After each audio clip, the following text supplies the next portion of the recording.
Bonjour les gens sur YouTube, bienvenue sur ma chaîne Ava Amara. J'adore dire ça en fait, ça m'éclate. Je fais des vidéos juste pour dire ça. Ava Amara. Ça m'éclate. On s'amuse comme on peut dans la vie, hein. Et pour en revenir à des choses plus sérieuses, parce que normalement, BookTube, ce sont des vidéos très sérieuses pour parler de livres de manière très sérieuse. Pierre Michon. Connaissez-vous cet auteur? Alors moi, la première fois que j'ai découvert cet homme-là, c'était dans l'émission La Grande Librairie sur la 5. Il était interviewé par le présentateur pour un dernier ouvrage qu'il sortait. Et j'ai adoré cette interview, je l'ai trouvé très intéressant comme monsieur à écouter. Et puis les gens qui étaient autour de lui étaient dithyrambiques sur son style d'écriture, etc. Et de fil en aiguille, fatalement, ça m'a donné envie de découvrir cet auteur contemporain. Et ça y est, c'est enfin chose faite parce que cette émission, genre, elle a plus d'1 an et tout. Et vous voyez bien, c'était mis sur un petit carnet quelque part. Un jour, lire Pierre Michon. C'est chose faite. J'ai fait ça il n'y a pas tellement longtemps. Et du coup, moi, je suis du genre Bref, j'ai acheté 2 livres. Pierre Michon, Vie minuscule. Pierre Michon, les 11. J'ai lu les deux, c'est 2 petits ouvrages qui se lisent assez rapidement, qui sont assez courts, donc c'est voilà, ça va pas vous prendre des semaines et des mois pour lire et découvrir Pierre Michon. C'est un monsieur qui est né en 1945, qui a passé la plus grande partie de sa vie dans la Creuse et qui y vit encore du côté de Guéret, dans un petit village qui est nommé dans Vie minuscule, mais dont j'ai oublié le nom parce que j'ai lu le livre il y a déjà 2 mois à peu près, et qui à l'occasion vit aussi à Nantes. Alors étant nantaise, je n'ai jamais eu l'occasion de rencontrer ce monsieur. Ce serait formidable un jour de pouvoir prendre un café avec lui et de discuter lecture, littérature, écriture, parce que je me suis rendu compte au fil de mes lectures que j'avais probablement des goûts en commun avec ce monsieur. Donc c'est toujours intéressant d'échanger sur des sujets qui nous passionnent. Bref, c'est pas le sujet, on n'est pas là pour parler de moi, on est là pour parler de Vie minuscule. Et alors, Vie minuscule, qu'est-ce que ça raconte? Vie minuscule, ça raconte les petites vies des petites gens dont on ne parle jamais. Ce sont des gens, des personnes, des héros, 8 en tout, 8 petites histoires, qui, qui sont ce sont des personnes qui rencontrées en vrai, IRL, comme on dirait aujourd'hui, par Pierre Michon tout au long de sa vie. Il y a un petit peu d'autobiographie par rapport à son ressenti d'écrivain sur ce livre-là. Vie minuscule est le premier ouvrage édité par Pierre Michon. Il avait à l'époque 39 ans et comme il le dit lui-même, heureusement que cette chose-là est arrivée dans sa vie parce que ça l'a sauvé de l'alcoolisme et d'une vie un peu d'errance désolée et désolante. Donc ce livre et cette écriture l'a sauvé de bien des maux. Et eh bien, je ne crois pas qu'il écoutera un jour ma vidéo, mais sait-on jamais. Merci Pierre. Parce que moi, Vie minuscule, ça m'a énormément touchée. Parce que je pense que de manière tout à fait égocentrique, il y a des points communs avec mes propres ancêtres et avec certains de mes aïeux, c'est-à-dire ces petites gens issus de la campagne, qui ont des petites vies misérables et en gros, souvent on s'en fiche un peu de ces gens-là. Alors, il y a quand même des grands auteurs qui ont mis en avant ces pauvres gens. Je pense à Victor Hugo, avec Les Misérables, je pense à Zola. Donc, les petites gens sont parfois mis en avant par des grands auteurs. Mais j'ai trouvé ce travail d'écriture fait autour de ces personnes, issues donc de villages de la Creuse, eh bien, j'ai trouvé que c'était très touchant. Voilà. Et est-ce que j'ai aimé Vie minuscule de Pierre Michon? Alors, j'ai découvert l'écriture de Pierre Michon, et en fait, c'est une écriture qui me parle grandement. Pourquoi ça me parle grandement? Parce que c'est de la prose, c'est de la poésie mise en prose. Donc il y a un petit air de Flaubert et forcément, moi, je suis fan de ce type d'écriture.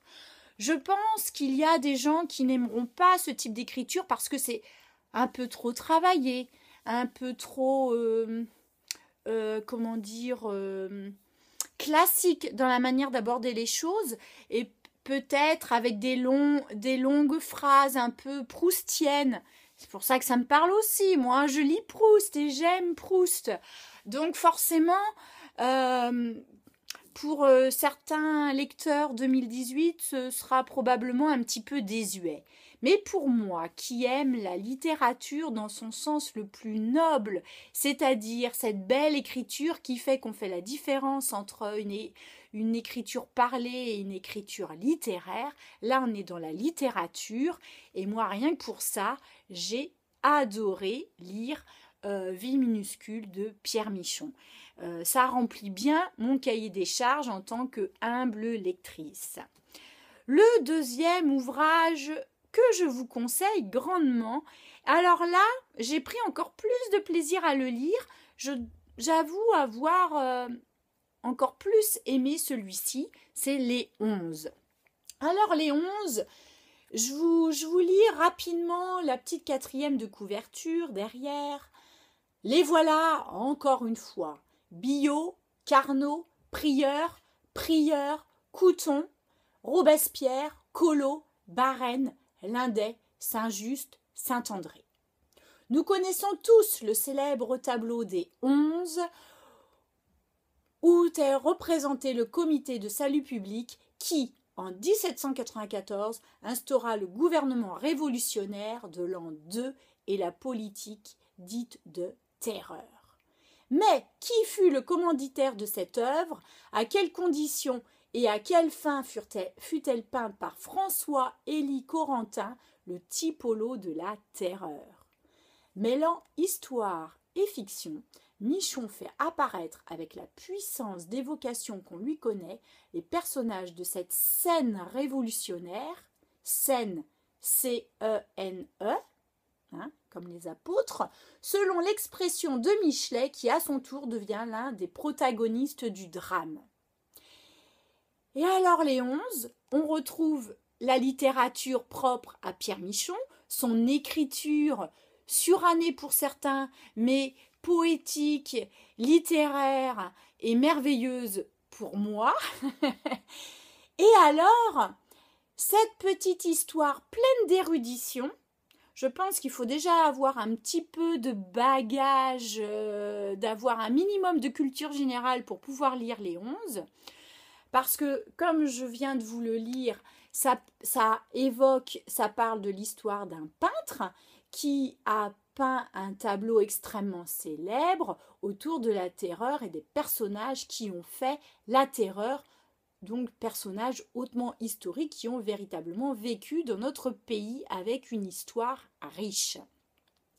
Et alors, qu'est-ce qui est drôle en plus du travail littéraire autour de ces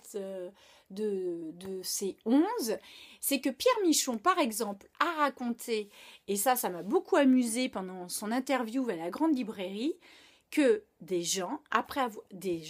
lecteurs, après avoir lu les 11 de Pierre Michon, sont allés au Louvre prendre un billet pour aller visiter le Louvre et regarder les peintures et ont demandé à voir, mais où est la peinture de François-Élie Corentin, les 11 qui représentent les protagonistes de la terreur? Sauf que, en vrai, c'est tellement bien écrit, Il parle de Michelet qui nous parle, qui aurait fait 11 pages sur François, Élie, Corentin, etc. Sauf que tout ça est faux, archi faux. Et donc il mêle avec une intelligence incroyable l'histoire, la fiction, on finit par y croire et c'est juste merveilleux. Moi j'ai adoré lire ça, mais vraiment j'ai pris mon pied, il faut bien le dire, hein, à lire les 11. C'est érudit, c'est intelligent, c'est une écriture majestueuse, c'est vraiment formidable. Moi, je vous engage à lire les 11 de Pierre Michon. Et alors, autant en 2017, je vous avais dit, une de mes meilleures découvertes littéraires de 2017, c'était Pierre Lemaître. Et bien là, il reste encore 2 mois de lecture d'ici la fin de l'année. Mais a priori, au vu de ce que j'ai prévu de lire, je lis plutôt des gens qui sont morts plutôt que des contemporains. Eh bien écoutez, c'est une de mes meilleures découvertes contemporaines de l'année 2018, Pierre Michon. Alors, Monsieur Michon, merci à vous d'écrire des livres de cette qualité, parce que pour la simple et modeste lectrice que je suis, c'est un pur bonheur. Merci à vous et merci à ces gens qui naviguent sur le net et sur YouTube et qui de temps en temps me font des petits likes, des petits pouces dans un sens ou dans l'autre et qui passent voir mes vidéos comme ça de manière fortuite. À bientôt et bonne lecture à vous. Au revoir. Ciao, ciao.